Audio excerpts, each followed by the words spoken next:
In moments of transition, have you ever asked yourself, what am I doing?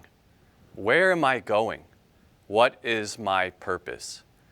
The emotions following these questions can often be described as overwhelming. But what if we could make purpose actionable?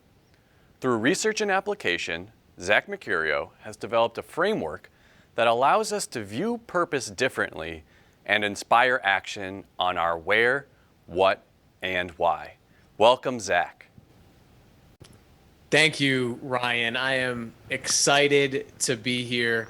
And if I had to sum up the last 13 years of work and research that I've been doing on what makes life and work meaningful, I'd sum it up in this way: that the most extraordinary people that I've met, that I've interviewed, that I've worked with, they do ordinary things with an extraordinary perspective. And that perspective is not rooted in achievement. It's not rooted in acquiring things. It's not rooted in getting, but it's rooted in giving, in contribution. And as proof of that, the only reason why I'm standing here with you right now is because of a cab driver in Washington, D.C., who had that purposeful perspective. So let's flash back to my first job out of college. I was in advertising sales. And here's what I experienced when I went into the office every day. When I went into the office on Mondays, people would talk about what happened the last weekend or what was happening the weekend coming up. On Monday, people would be like, is it almost the weekend yet? It's astounding how many people live for 2/7 of their lives the weekend. And we would have meetings all day in which we talked about quotas, targets, sales goals, in essence, what we could get. Now, meanwhile, I was going out into the field on sales calls, talking to real human beings with lives as vivid and complex and as important as my own about how to grow their business. I saw that contribution up front. But when I went back to the office, we just talked about what we could get from them. And I also noticed that every financial quarter we didn't meet those goals, people were psychologically dead. And I always say that when you live by results, you die by results. And I felt that and I saw it and I felt dead inside. And one day I left work and I went to a parking lot outside of Washington, D.C.'s Reagan National Airport. It's called Gravelly Point State Park. And I was in this parking lot. And one of the things about Washington, D.C., if you've ever lived there, is that you don't make small talk on weekdays. And so you could imagine my surprise when a cab driver pulled up to me. He got out of his cab. He was having a cigarette break. And he looked over at me and I was sitting there eating my lunch. And he said, "Hey, how's it going?" And I was kind of like rattled and I didn't know what to say. So I thought of what I should say. And I said, "Oh man, is it almost the weekend yet?" And it's embarrassing to think about this, but it was Tuesday at the time. I had fallen into that trap, right? Of, oh gosh, is it almost the weekend yet? And I asked him, "How's it going for you?" I thought this cab driver would be able to commiserate with me. And he lit up. And you know those people you meet that are just joyful and joyous? Well, he lit up and he said, "Oh, it's great. Are you kidding me? I get to pick new people up from around the world every half an hour." And he started going into this whole narrative of his work. He started saying, "I'm people's friends they don't talk to anymore. I'm people's parents they can't see and that they miss." And he goes, "When people fly here from around the world, I'm the first face of the United States. I mean, it's awesome." And I remember he put his cigarette out, he got in his cab, he smiled and he drove away. And there was a thought in my mind that was like, I want to be a cab driver. But there was another thought in my mind that was thinking, I want that. Like, I want that perspective. He didn't talk about what he did. He didn't say, "My life is awesome, I'm a cab driver." He talked about why he did it. He talked about his contribution. And it was since that moment that I went back to my office. I actually quit my job at that company. They ended up getting bought out. But I quit my job and I had been obsessed, and I've been obsessed ever since with how, as individuals and as organizations, we learn that perspective. We learn how to approach our work as contribution centered and as a delivery system for our contribution. Now, purpose has become popularized, especially in the last 10 years. And there's a lot of TED Talks, a lot of books written about purpose, but I want to get back to the actual definition of purpose. Purpose is the reason for which something is done, for which something is created, for which something exists. It's something's use or usefulness. The crux of why purpose works to help people live longer, help people perform better, is not because it's a nice idea, but because it focuses us on something outside ourselves, which optimizes us and makes us better. So purpose is our contribution. So I want to make that clear before I go on. But I also want to make clear the distinction that I think is incredibly important as we seek to live and work more purposefully. And what I found in my research is that there is a big, massive difference between having purpose and being purposeful. And it's bridging that gap that we're going to talk about how to do in practical steps here today. So, for example, I work with trauma surgeons that have a purpose to save people's lives, but they don't approach their work as purposeful or experience purpose in their work. And they experience profound burnout and depersonalization from the human beings that are in their operating rooms. I also work with janitors whose society tells them they have a dirty job, who are able to experience profound meaningfulness and profound purpose in their work. If you see this difference out there right now in the market, it's pretty clear. We have a bank that branded themselves as having a purpose of a culture of caring, yet they opened over 1 million fraudulent accounts for their customers. We have an airplane maker who says they have a purpose of safety is our number one priority, quality and integrity is number one for us. Yet they pushed through a faulty system, through a culture that was obsessed with outcomes and productivity. And that faulty system resulted in 2 737 MAX airplane crashes that resulted in the deaths of over 300 people. We have the Business Roundtable who comes together and says our purpose of a company is to serve all stakeholders.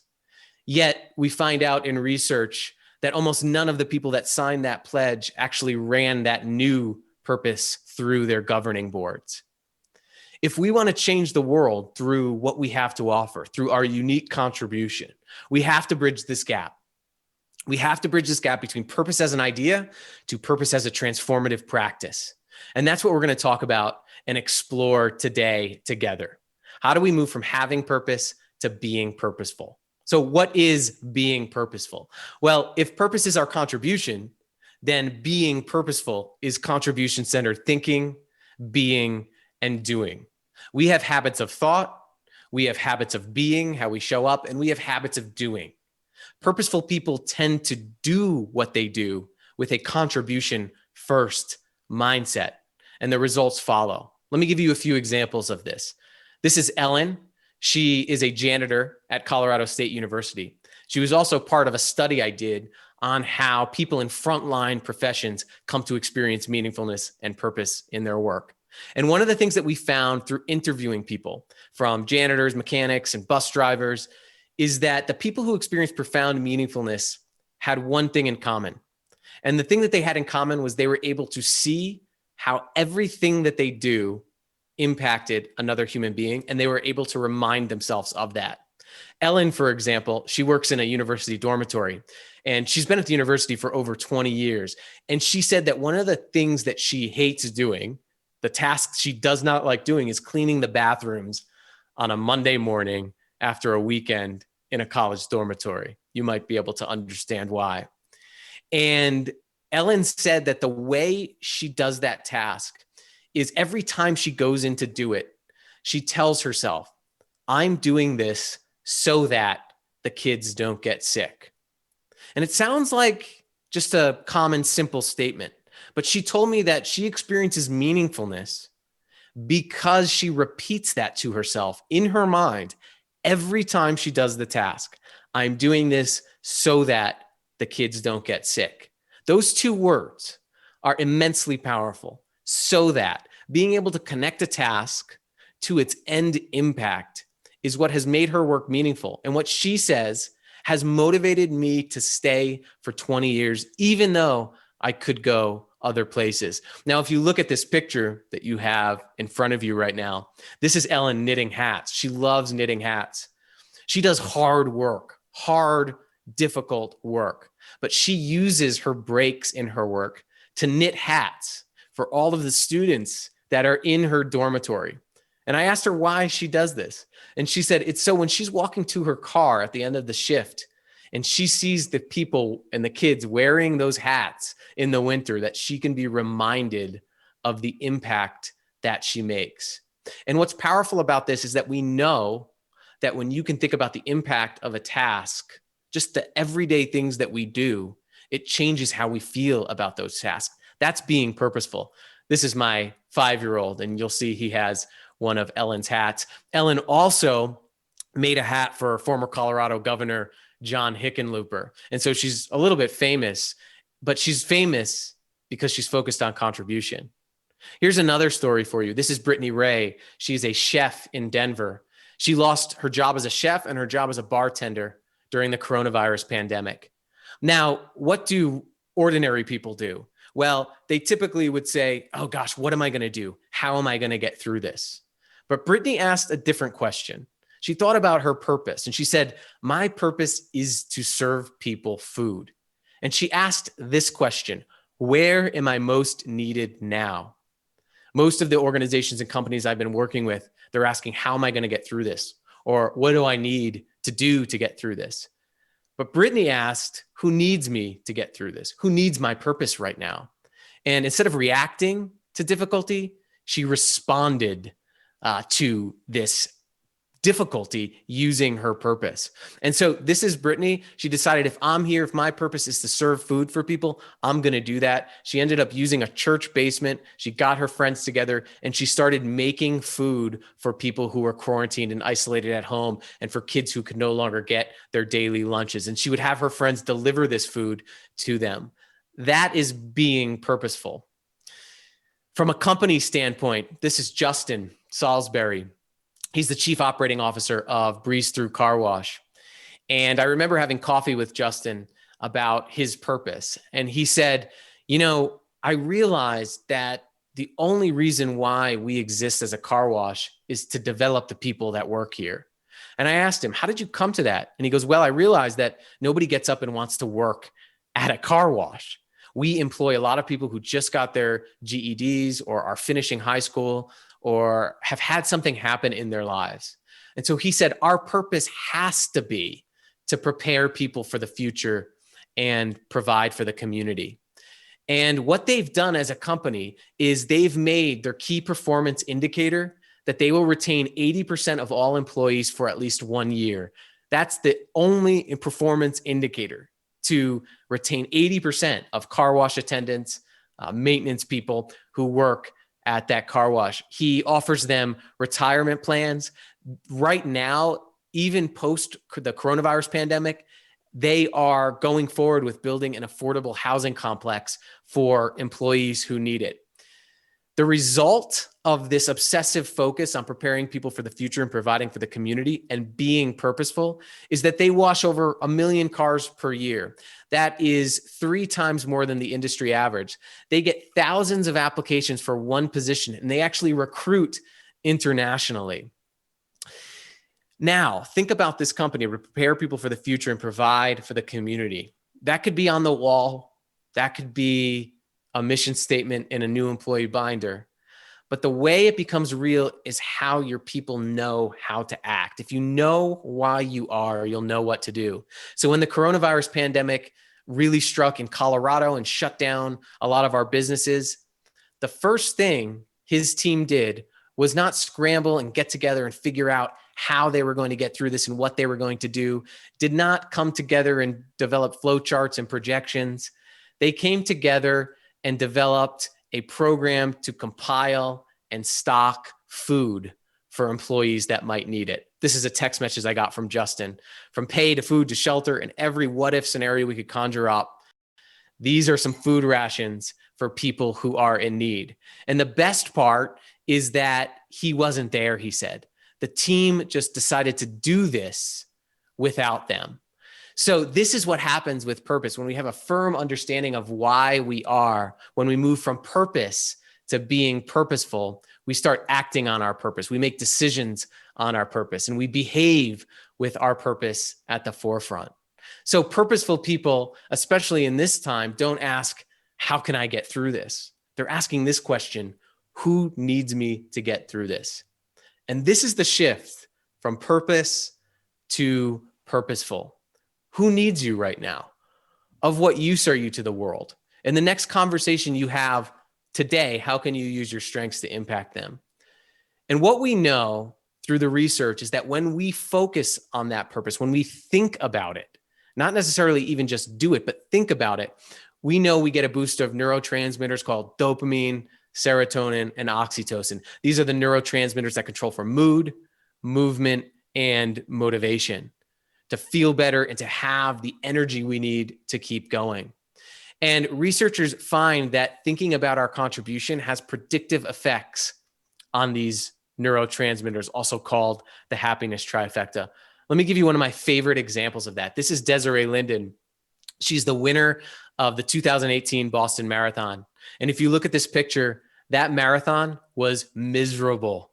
It was rainy, it was windy, it was cold. And I mean a Boston cold. And Desiree started the race, and the cameras actually caught her going off the course and getting sick and coming back on. And she said in a post-race interview that she knew it just wasn't her day. She wasn't feeling it. And she made a decision, she said, that changed everything for her. And her decision was to think about who needed her. She said that she saw an elite group of runners out in the front of the race, and she went up to them and said, hey, if you need anything, let me know. I'm probably going to be dropping out today. It's not my day. If I can block the wind for you, if I can grab water cups for you, if I can draft for you, let me know what you need. She went to her competitors and asked them, let me know what you need.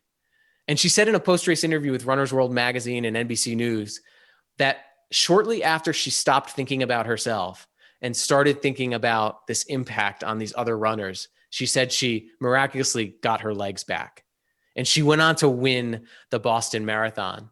And this sort of shook Desiree up. If you look at her post-race interviews, she talks about how, running is a predictive science. Training for running is a predictive science. You know what you put into your body, you know the processes in your body, and you know the outcomes. But she said in all her training, she couldn't predict the turnaround that she had when she started thinking about other people. And UCLA's Semmel Center for Neuroscience and sports psychologists say this isn't surprising. When we're able to take captive how what we're doing matters and we feel a part of something bigger in our everyday work, especially in our struggles, we become better. In essence, we're suboptimal when we're not being purposeful. And this is why that purpose has been found to predict resilience. So again, how are you going to get through this versus who needs me to get through this? When we attach what we're doing to something or someone outside of ourselves, it pulls us forward. Whereas when we just try to get through the thing, we're pushing ourselves for the short term.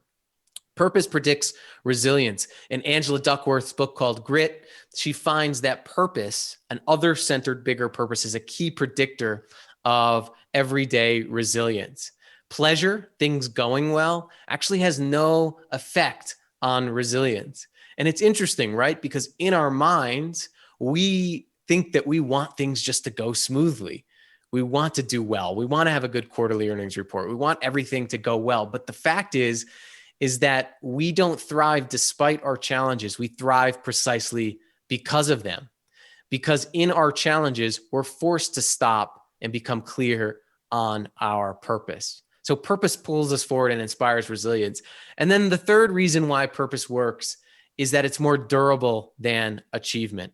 The precise problem with being motivated by a result is the fact that you can achieve it. And then what? Well, you have to make a new goal. And then what? Well, you have to make a new goal. And we get this cycle of then what going. If I get through the weekend, then I'll be happy. If I get this next job, then I'll be successful. If I get this much money in my retirement account, then I'll be happy. All of those things are important, but it's important to understand that you can get the then and then what.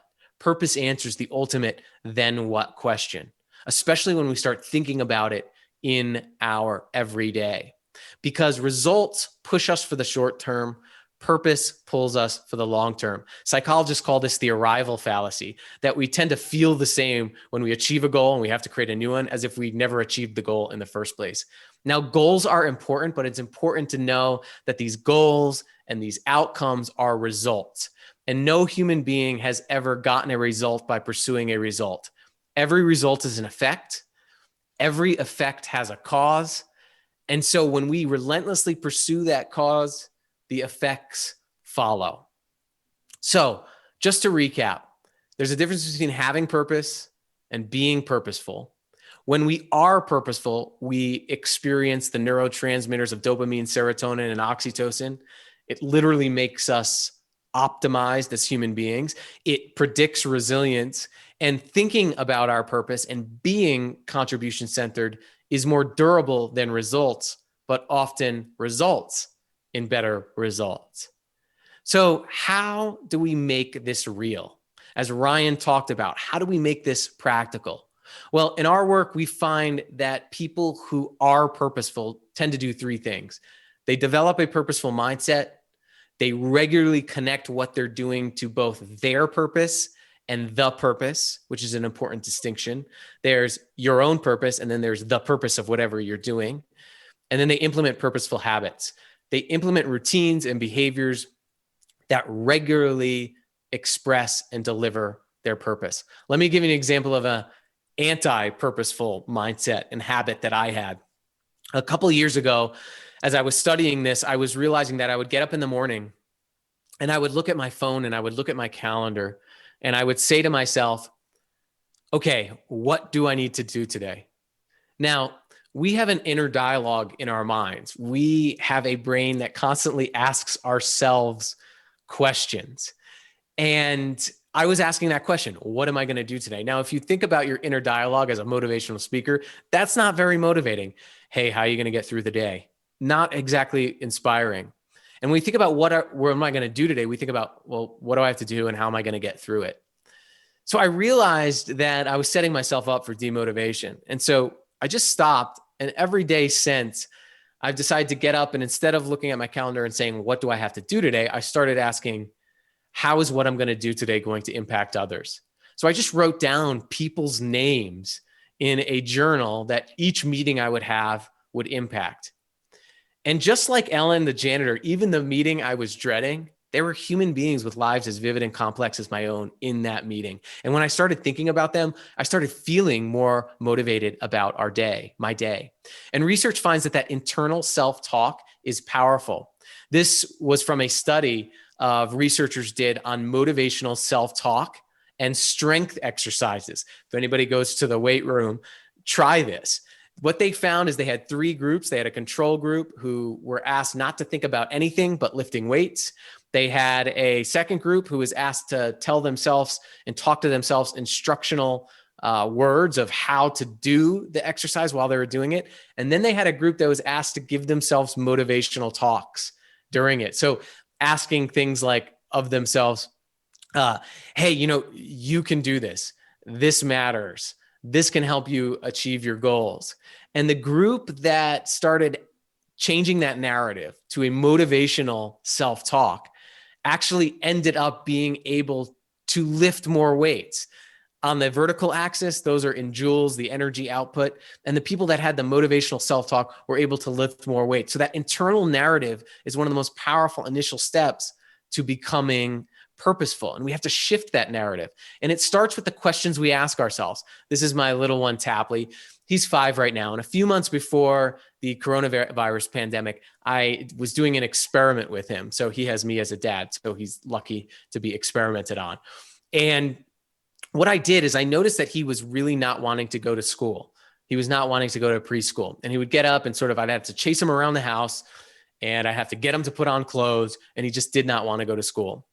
And I started thinking about the questions that I asked him and the questions that I ask him at the end of each day. And I was asking him things like, well, what did you do today? how was school going? And he would say, oh, nothing. Oh, I don't want to go to school. So I was like, okay, I got to ask him better questions.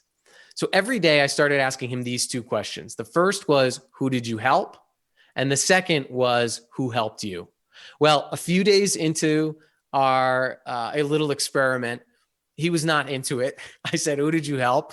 Who helped you? And he just kind of ran away and asked me to turn on his tablet, which 4-year-olds do. And then one day he came home and I said, who did you help? And he said, I helped my friend Liza pick up toys. And you could see he kind of lit up when he said that. And then I asked the question, who helped you? And he talked about his friend who helped him clean up some toys and helped him build a Lego tower. And I kept asking him this question. It was not punitive. I didn't punish him if he couldn't answer. I just asked it every day. Well, about 2.5 weeks go by and I notice he wasn't complaining about going to school anymore. He wasn't complaining about putting on his clothes. He wasn't complaining about being there. And then one day I remember he came home before I even said anything. He said, Daddy, I can't think of who helped me today. I'm going to have to look harder tomorrow. That is the power of the questions we ask ourselves, because the questions we ask ourselves direct our attention. And we ask some pretty non-purposeful questions. For example, what do I have to do today? Is a results-oriented question. A purposeful question is, how is what I'm going to do today going to impact others? Just try that. Try that tomorrow morning. The second is, what should I do with my life? I hear this all the time with the college students I talk with. And instead of what should I do with my life, what should my life do for others? When we ask that question, we expand possibilities. What should I do next? We get in a very narrow track.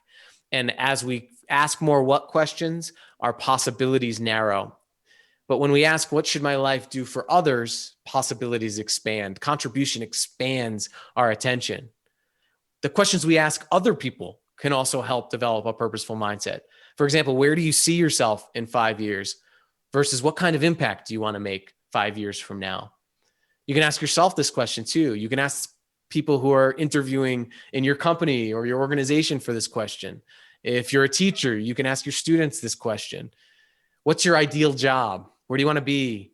What do you want to do? And instead of what's your ideal job, what problems do you want to solve with your strengths? When we start shifting that internal narrative, we start focusing our attention on what matters. And when we do that, we start developing what's called a purposeful approach. Many of you all may have known the story of the stonemasons.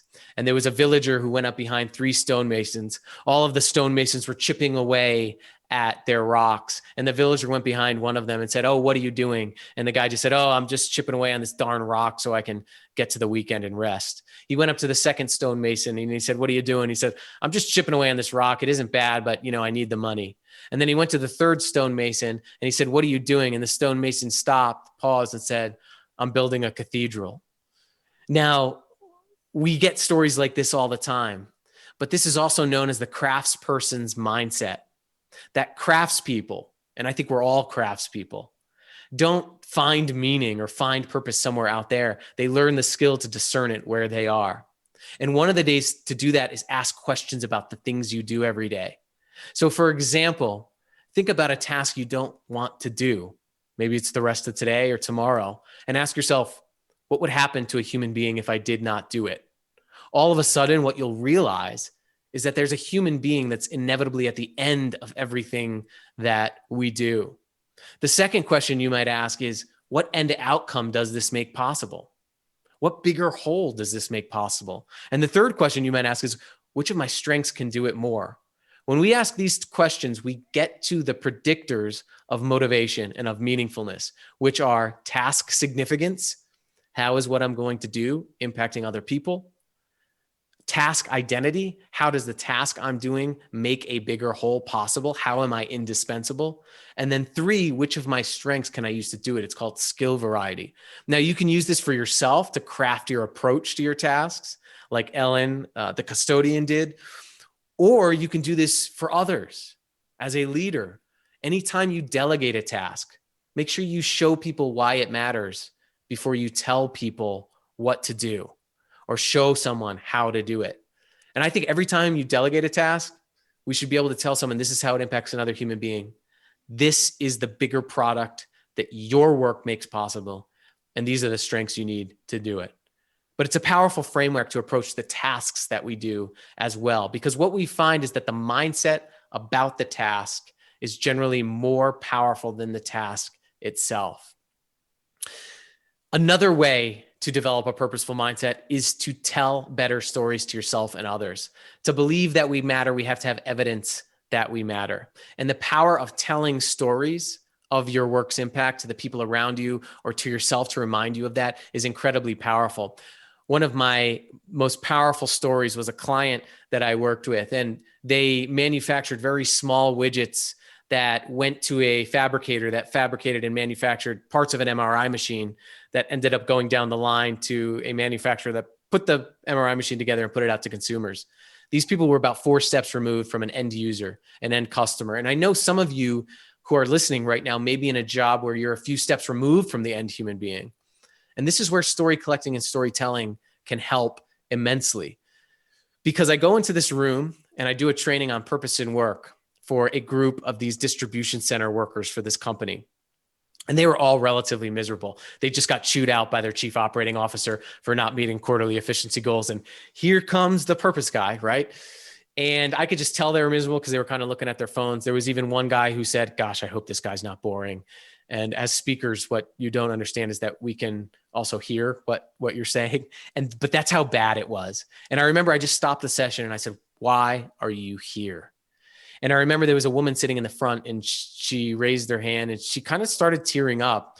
And I'm like, man, I screwed this up. But she said, I've been here for 13 years and no one's ever asked me that question before. No one has asked me that question. And this is very typical in organizations and of ourselves, that we tend to ask questions on what someone does or what they get for what they do, but not on why they're there, how they contribute. And she started crying. And I felt really bad. I thought I really messed up. The supervisor was kind of glaring at me in the back. And she said that she's realizing right now in this moment why her job has existed for the last 13 years. She said that she was in an MRI machine because she had an early cancer diagnosis. And she was in the MRI machine and she looked up at the brand of the MRI machine and she noticed a logo on that machine. And that logo is a logo that's imprinted on many of the boxes and packaging in the distribution centers of this company. And she said verbatim to this group of people, she said, I realized right now, and I'm realizing in that moment, that my job has existed for the last 13 years to save my own life. I mean, you talk about an antidote to employee disengagement. That room changed. And the energy changed. They actually stayed for 2 hours longer than the workshop. And they started brainstorming who needs to hear these stories. And we started bringing these stories to the frontline distribution center workers. In every safety meeting, we would tell a customer story of how the end product can save people's lives. And just doing a 5-minute story at the beginning of a safety meeting without doing anything else improved engagement. And we got almost double the applications for distribution center managers from frontline workers.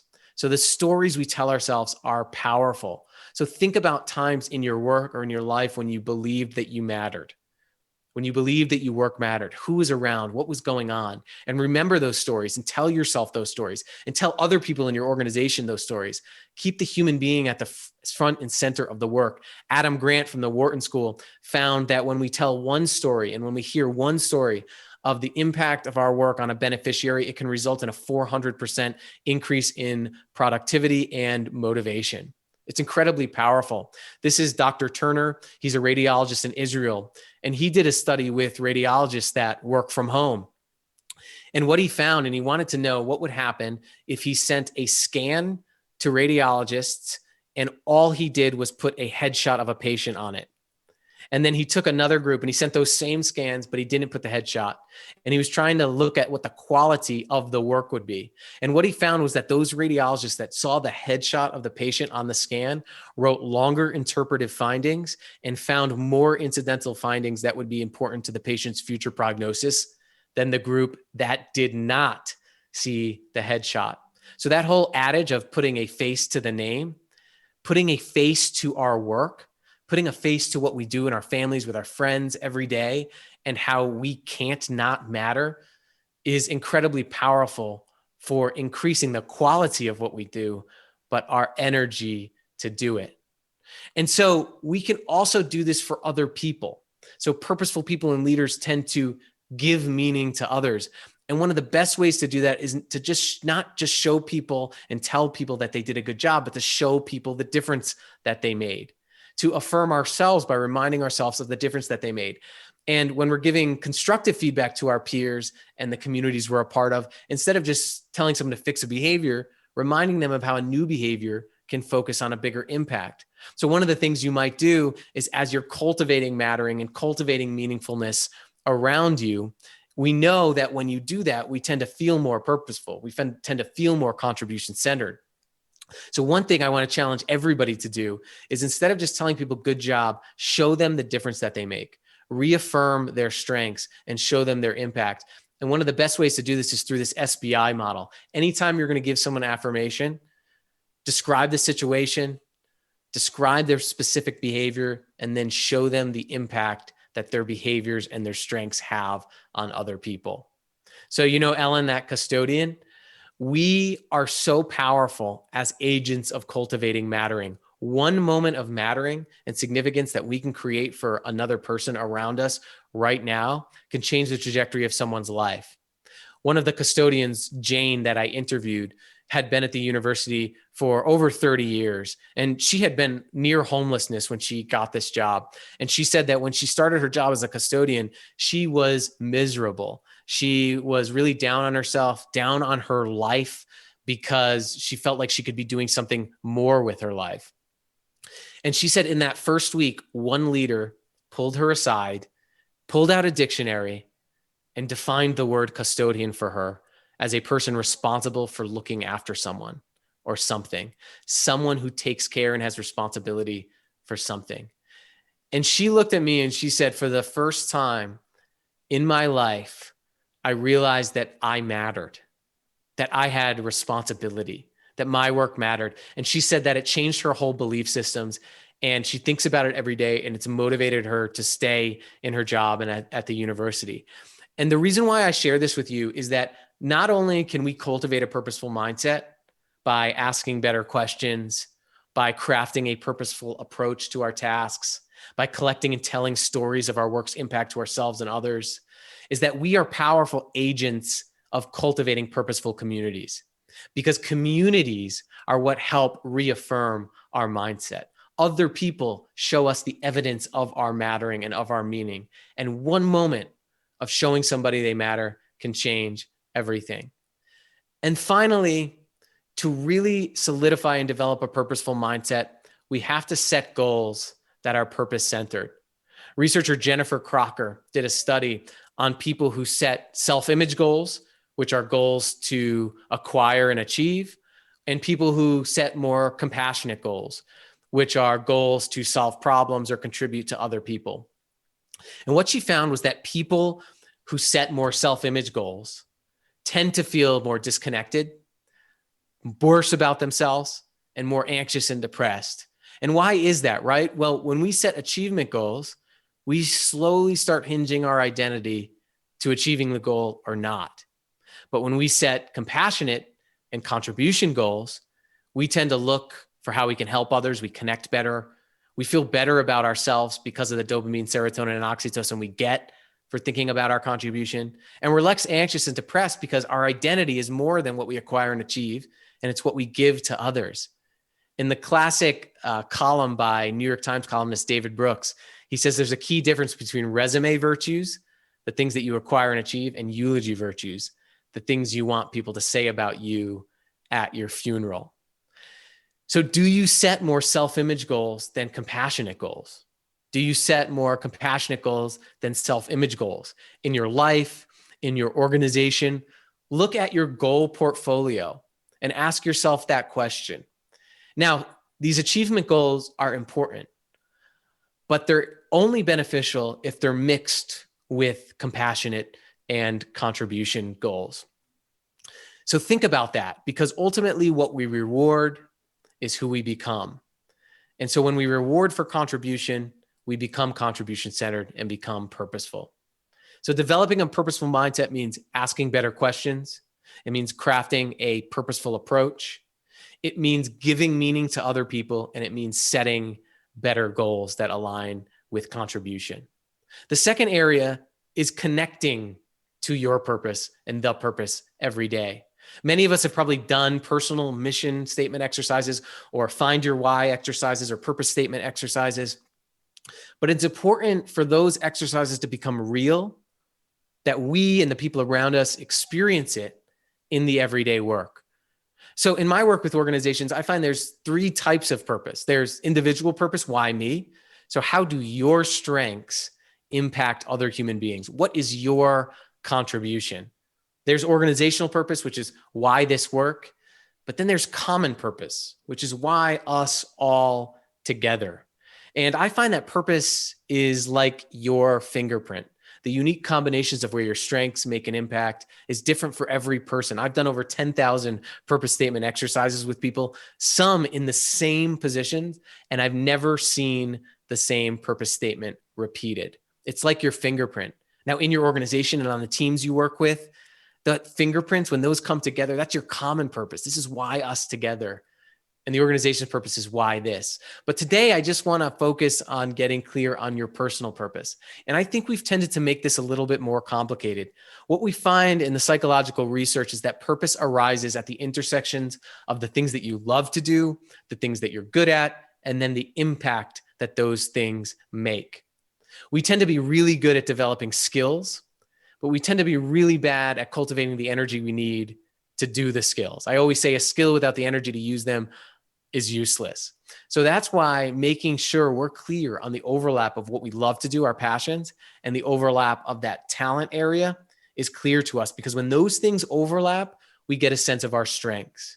Now, purpose arises when those strengths uniquely impact other human beings. So something you might try is just ask yourself for 7 days, 3 questions at the end of each day. What did I love doing today? What was I good at today? And how did I contribute to other people today? At the end of 7 days, you'll have 21 lists, and you're going to find themes. And once you get those themes and start thinking about that, the key is to state it. Now, there are a number of different ways you could state a purpose statement.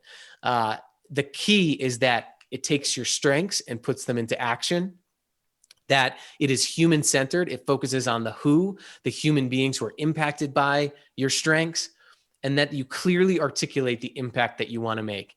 And try not to think so big about this. I always say that purpose isn't out there waiting to be found. It's right where you are, waiting to be acknowledged. You already have strengths that impact other people. And as Ryan said at the beginning of this talk in the intro, it can be overwhelming to think about that. So what I want you to think about is not to create the purpose statement that will be there for your whole life, but it's to start crafting your purpose statement by writing it down right now where you're at. Because if we don't write it down, if we don't make it part of our environment, it'll be hard to believe it, and then it'll be hard to do it. So this is one of my favorite templates to use, and it's like Mad Libs for purpose. So my purpose is to, what are some action verbs that bring your strengths into action? The combination between your passions and talents. For me, mine's simple. It's to help. Then who are the people that you enact those strengths with? My purpose is to help people. Yours could be team members, organizations, your family. Think about those people that you use your strengths for. And then now think about that impact that you want to make. So mine is, my purpose is to help people to realize their own significance. Now, try not to, again, think about changing the world right now. Just try to think right now, if someone comes to you in a conversation, what do you want them leaving that conversation thinking, feeling, and being motivated to do? And start there. And once you have this sense of purpose, get feedback from other people. And I encourage you to do this monthly, because purpose is not found out there. It's crafted where you are. But the key to becoming purposeful is to connect that purpose, whether that's your organizational purpose, and you can use that template for that, or it's your individual purpose, to what you're doing every day. One of my favorite stories, and you've probably heard this before, is when John F. Kennedy was going to the Space Center, and he was about to launch the Apollo missions. and he went into a mop room that he thought was a green room to prepare for the speech. And he saw a janitor there and he said, "Hey, what do you do?" And the janitor very calmly got up, looked at the president and said, "Oh, Mr. President, I'm putting a person on the moon." And then he just like calmly went back to his work. I mean, that's how embedded purpose should be. Oh, I'm just putting a person on the moon. But while that's a really inspiring story, what we know through studying the management practices at NASA is that didn't just happen. They had strategies to connect people to the bigger purpose. Researcher Andrew Carton at the Wharton School did an archival study of NASA and what they did on their management teams every day to make sure the over 300,000 people across the country that were working on the moon landing project would be able to see how they connected to an outcome that many of them would never see before. There were seamstresses that sewed parachutes. There were engineers that were driving trains. There were packaging people. There were astronauts. There were physicists. So how did they get people to connect to this bigger purpose? Well, what Andrew Carton found in his research is that each of the major units at NASA had what was called a ladder to the moon. And this ladder to the moon put their big purpose at the top, but then made sure that each person could connect their tasks to that bigger purpose in a tangible, measurable way. So every week someone come in, they could see their ladder to the moon. They could see how their group of tasks met a tangible, measurable objective that was real, how that measurable objective met another measurable objective, and then ultimately how those measurable objectives would put a person on the moon. Purposeful people create a clear line of sight between person, task, and the bigger purpose. And so you might use this for yourself to think about your purpose and how what you do can help you enable that. But in your work and in your organization, you can make sure that there's a ladder to the moon, whatever your moon mission is, everywhere, because what we see is what reaffirms our beliefs and what reaffirms that we are actually activating our purpose and making it real. And so the final piece that I found results in being purposeful, moving from this idea of having purpose to activating it every day, is turning that purpose into habits. So take that big statement that you made, take that mindset that you've developed, and now ask yourself, what am I going to do every day that's going to deliver my contribution? And there is a big gap between stimulation and transformation. If you just go on LinkedIn, everybody's a thought leader now. We live in a stimulation economy, but there's a big gap between stimulation and transformation. Stimulation is when we learn something like you may be doing in this talk right now, and you may say, wow, I want to go do that. There's a new belief that could make my life or the people around me, my life better. But stimulation happens when we take that new belief and we make those new beliefs turn into new values. We create values that turn those values into new behaviors. So every value has a behavioral indicator. And then finally, that we do those behaviors routinely. We turn them into habits. And this is the bridge from stimulation to transformation, individually and organizationally. When we don't do this, I call that what happens is we tend to have all these great ideas fall into the pit of good ideas. So think about your purpose. Think about being purposeful. How is it compelling new beliefs? How is it compelling new values? How is it compelling new behaviors? And what are the new habits? And then when we do those habits repeatedly, every action we take is a vote for who we're becoming, that identity of who we're becoming. And as people in organizations, the real questions become, and the important vital questions for where we are right now in the world become, what would someone with my purpose do? What would an organization with our purpose do right now? And making sure we can answer that question clearly in tangible, measurable behaviors is powerful. Here's something you might try right now. Take your purpose statement and write down, if I were delivering this purpose every day, how would others feel? And write down one or two feelings that other people would have if you were delivering your unique contribution every single day. For example, if I were helping people realize their own significance every day, others should feel inspired. Now, take another column and take that feeling quality and say, well, if others were feeling inspired, who would I need to be to help them feel inspired? Well, I would need to be appreciative, right? I would need to be appreciative of the impact that I made to make sure that I'm inspired and other people feel inspired. So what's that being quality for you? Who do you need to be so other people can feel what you want them to feel? And then finally, what will you need to do to prove that you're being that way? So what will I need to do to prove that I'm being appreciative? If someone were to come up behind you in your office with a clipboard and they were to say, oh, so-and-so is being appreciative. What are they doing? And they were to check it off. What would they say? Come up with a measurable behavior. For me, if I were being appreciative, I would be reflecting every day on the positive impact of my work every day. And I could ask myself, did I do that today? What happens when you start filling these out is this middle column becomes your identity. It becomes your values that are rooted in your purpose. The last column becomes the habits, the actions that will allow you to deliver your purpose. And then the final column becomes the results of you living and in your purpose and activating your purpose. You can do this exercise with yourself. You can do this exercise with your team. But the goal is to take your purpose and turn it into measurable behaviors. And then when we do those behaviors routinely and we create a system to do that, we get habits. Charles Duhigg in the book, The Power of Habit, talks about habits being comprised of a routine, a cue. There's something in the environment that cues us to do something repeatedly, the routine, the thing that we do over and over, the behavior, and then the reward. And not just a financial reward or an external reward, but the reward our brain gives us.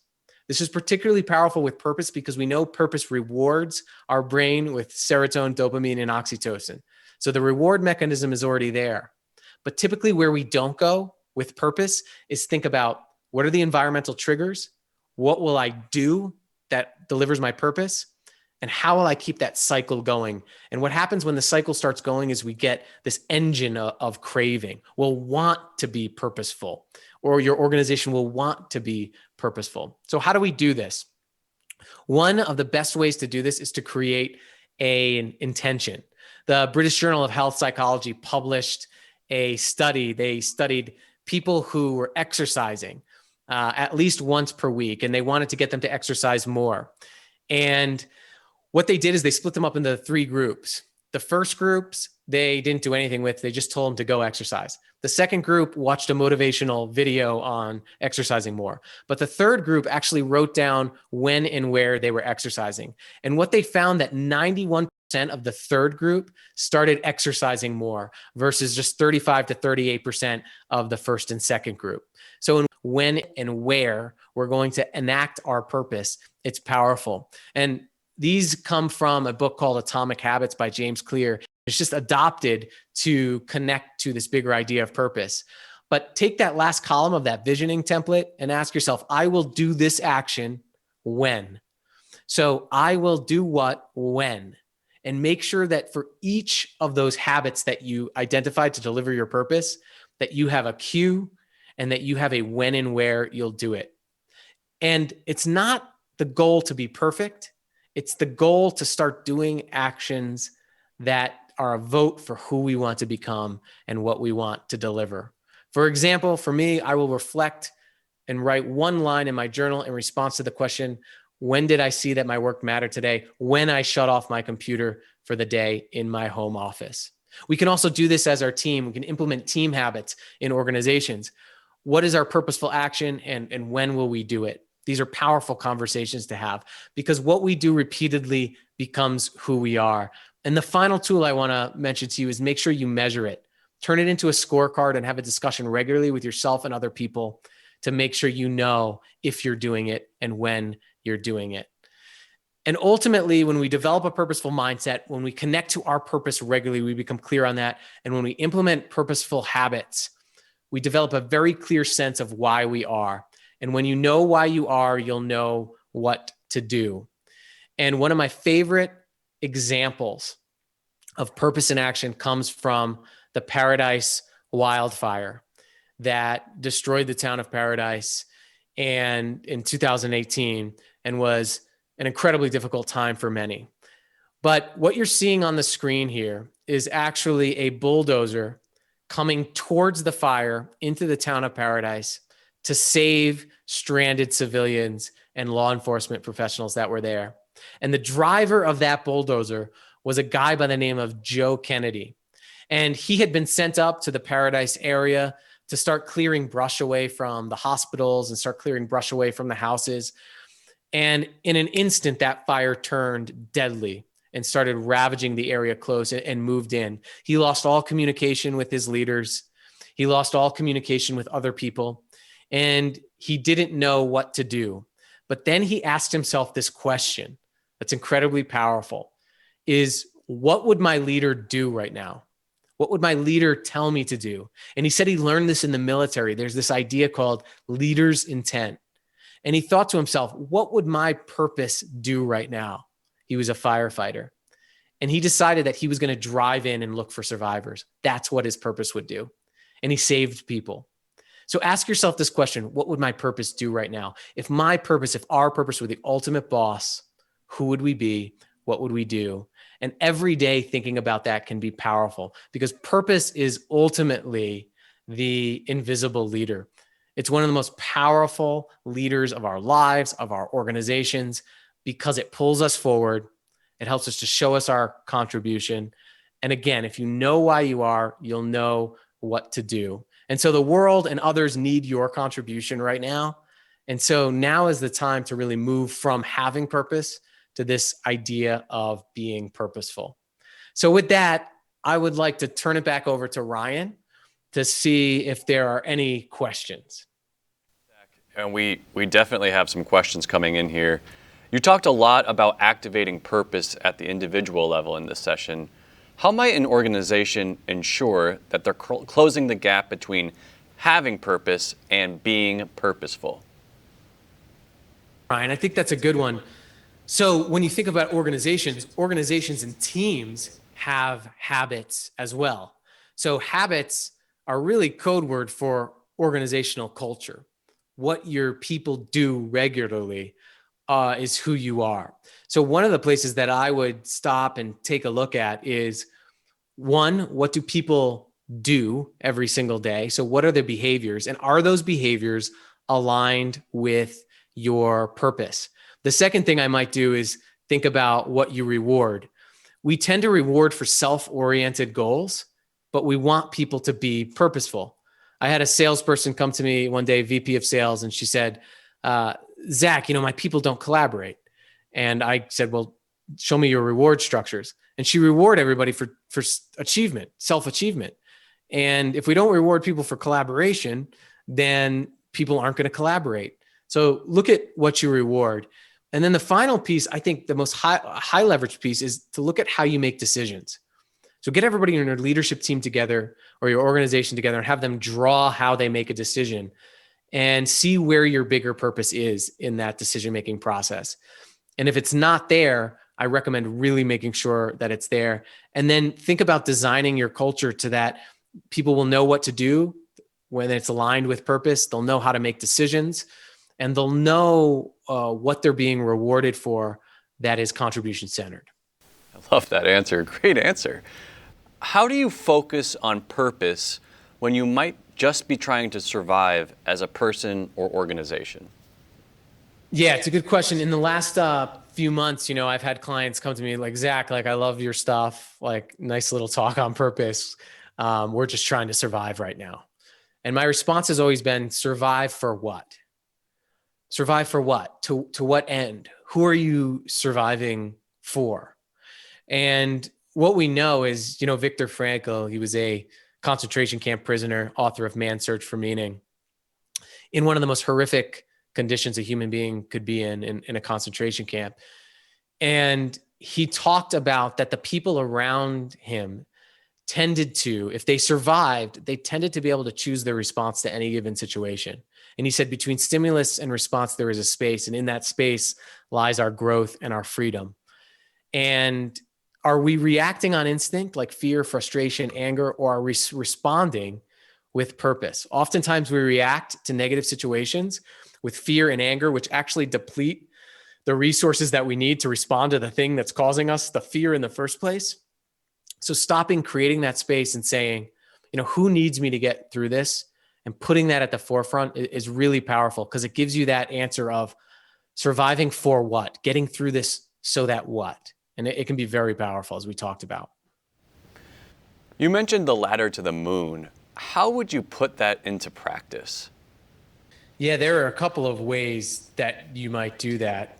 One of the organizations I work with is that they visibly have it every day and every week on the wall, where they were meeting. And so they would look at their task group for each day, and then they would write the measurable objectives that they were meeting and ladder that up and have it visible weekly. So you could do it weekly, you could do it daily. You could also not say to somebody, hey, I'm about to ladder you up to your purpose. One thing that you could do is think about using that ladder and when you're communicating with other people, for example, making sure that people not only know this bigger reason for being, but know exactly how it will be measured and make it real. You could use it for yourself. If you're having trouble doing a task or being motivated, write down the task and just ladder up what it makes possible. And it doesn't have to be so specific and measurable. You don't have to get hung up in that, but just it's about developing the mindset that's bigger than the task. One of the things I have been reading about is this idea of the overview effect that happens with astronauts, keeping with the space theme, when they're up and away from the Earth and they look down and they have this profound realization how everything is connected in one. The essence of doing this laddering technique is replicating that overview effect. It's zooming out on our work in our lives to see how each thing we do has an inevitable impact. But then when we attach our purpose to it, it gives it direction. So in delegation, in communicating change, you can use it. You can use it with teams on a weekly basis. You could use it when you're introducing new tasks to people. You could use it on a task you don't want to do and you're having trouble seeing the purpose of it, with your own purpose. So there are a number of ways you can use it. Awesome. I love the space theme. Thanks. Your ideas and principles are inspiring. Can you provide some examples on how I might be more purposeful in my home life, like your son? I'll give you an example right now. For me, in March, when everything shut down due to the pandemic, I remember I was sitting in the parking lot of my kid's daycare, and I got email after email of clients canceling their engagements with me. I do a lot of in-person work, not a very pandemic-resistant occupation in large groups. And I remember I panicked, right? So I'm a guy who studies purpose and meaningfulness. And I started frantically emailing my wife being like, what am I going to do? I started emailing people like, what should we do? What are we going to do? And meanwhile, I got so wrapped up into my reaction that I forgot to pick up my kids from daycare. And I was sitting in the parking lot for 30 minutes.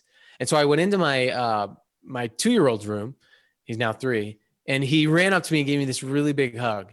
And I remember thinking in that moment that, he didn't care about my lost revenue. He didn't care about my lost keynotes. He cared about that I was there. He cared about who I was being. And I've realized over the last few months that I had hinged my identity on what I did and what I got for what I did, even though I study purpose and meaningfulness, right? And not on who I was being. So one thing that you might do is, instead of asking those questions of what am I doing? Or ask that question, who am I being right now? My kid comes in here, he interrupts me. Who am I being in that reaction to him? So I think there's ways we can take our reactions captive by asking more questions about who we're being instead of what we're doing. And think about where you've hinged your identity. I would also say that for our kids, the questions that we ask determine what they pay attention to. So oftentimes, we create experiences of anti-mattering. I'll give you another example. My kid loves being on his tablet, and I could easily go to him and say, hey, get off the tablet. But a purposeful approach, because I want to help people realize their own significance, which is my purpose, is you could go up to him and, instead of saying, get off your tablet, ask him, hey, what are you watching? Why do you like watching that? What do you like about that? If my purpose is to help people realize their own significance, telling him not to do that is not aligned with my purpose. So I think in these small moments, this is where purpose is delivered. It's where our legacy is made. And I think that we can cultivate environments where we're focused on ways of being instead of just ways of doing. And we're helping to create mattering and feelings of meaningfulness and purpose for others. And I think that starts at home in some ways. Mother Teresa said, if you want to change the world, go home and love your family. Whether that's your family at work or your family at home, I think it starts locally. Awesome. And for organizations, what's the difference between vision and purpose? Great question. So some people will say to me, Zach, it doesn't matter. The words don't matter. And I think they do. In my perspective, I think that an organization needs to have a purpose, a mission, and the vision. And again, this is my opinion, but purpose is why you exist. It's the problem you exist to solve, the contribution that you'll make. It's the question of what use are you to the world? It's the value you add. That's your purpose. Your mission is how you go about delivering that value, delivering that reason for existence, how you do it and what you do that's different and better than anyone else. And then your vision is, what will the world be like if you were done? If you were not needed anymore, if you fulfilled your purpose, what would the world be like socially, technologically, environmentally, economically, politically? And the reason why I think that all of these are important is because purpose is the reason why you'd have a mission. Mission is the engine that makes your purpose actually real in terms of what you do.